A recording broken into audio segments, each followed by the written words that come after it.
what's up, entertainment and intellectual property attorney Stephanie Hay, and we are in the midst of a trademark series entitled Scream: Selection, Clearance, Registration, Enforcement, and Maintenance. So we've already talked about selection and clearance. We finished registration, so if you haven't taken a look at that, please do so, but we are going to interrupt in the middle of the series to talk about classes. If you saw the registration video, you saw me mention the discussion of classes and how that needed to be a separate conversation. So let's have that now. Okay, so trademark classes are going to be important when doing your application, because they're going to be required on your application. The trademark office wants to know which class your goods or services fall into.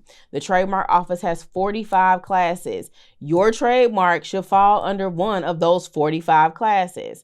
And you're asking, I'm sure, Stephanie, well, how do I know which class? So the Trademark ID Manual is a good source to determine which class your trademark falls under. So you want to utilize that to make that determination. If you have an attorney, we're very familiar with those ID manuals and probably can, fairly identify which one it goes and then provide descriptions. But that's where all of the classes are housed, and that's how you can really identify which class your particular good belongs or service belongs to, okay? So when we're talking about classes, the first thing you want to know is class registration is not universal. You cannot register your trademark for one thing and it covers all things. That's not how this works, okay?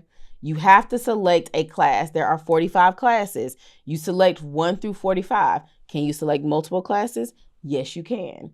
Should those classes be related to each other? For sure. So for instance, if you're a clothing brand and you want to do general clothing, well, you can select a class that's specific to women. You can select a class that's specific to children. You can select brand apparel. You can select purses, but those all may potentially fall under different classes, although all considered clothing, all considered, the term merch is so generically used now, but merch varies. And so you want to be specific. The trademark office requires you to be specific about what exactly you're bringing to market and only allowing you to bring that particular item to market moving forward. Okay. In your class selection, you only want to select classes in which you're for sure going to bring to market immediately or very soon thereafter.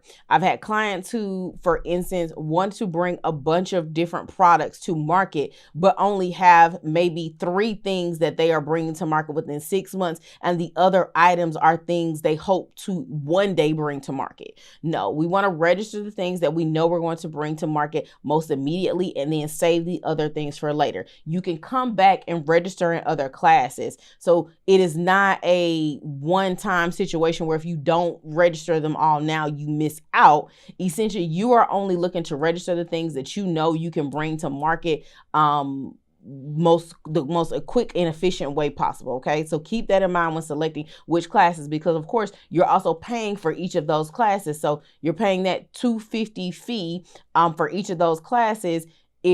I don't want you to pay that if you're not actually ready to bring it to market more so immediately. So keep that in mind when selecting the classes, when you're deciding what you're going to bring to market and what you're doing your proof of use for. The classes can be found in the Trademark ID Manual. Again, they're classes 1 through 45. You can look those up and determine which class yours particularly fall into. If you're using a trademark attorney like myself, we're very familiar with the Trademark ID Manual, and we're able to help guide you through and kind of help select which classes best fit your particular good or service, and then present them to you to determine where we're falling and what we're going to file under. So that helps also in selection of what classes you're going to use for your particular application. And again, just keep in mind that the Trademark Office allows you to register terms in related classes, but does not prevent somebody else from also registering the same term if they are not conflicting. If the classes are not conflicting, if the services and the products you're providing are not conflicting, you may find that there are other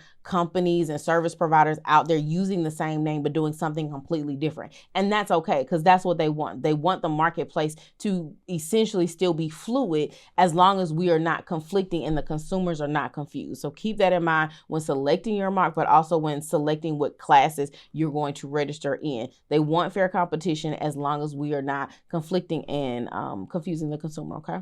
Hope that helps. Hit the link in my bio for a free 10-minute consultation and for assistance with registering your trademark. Until next time, please like, share, and subscribe. Y'all have a great day. Bye.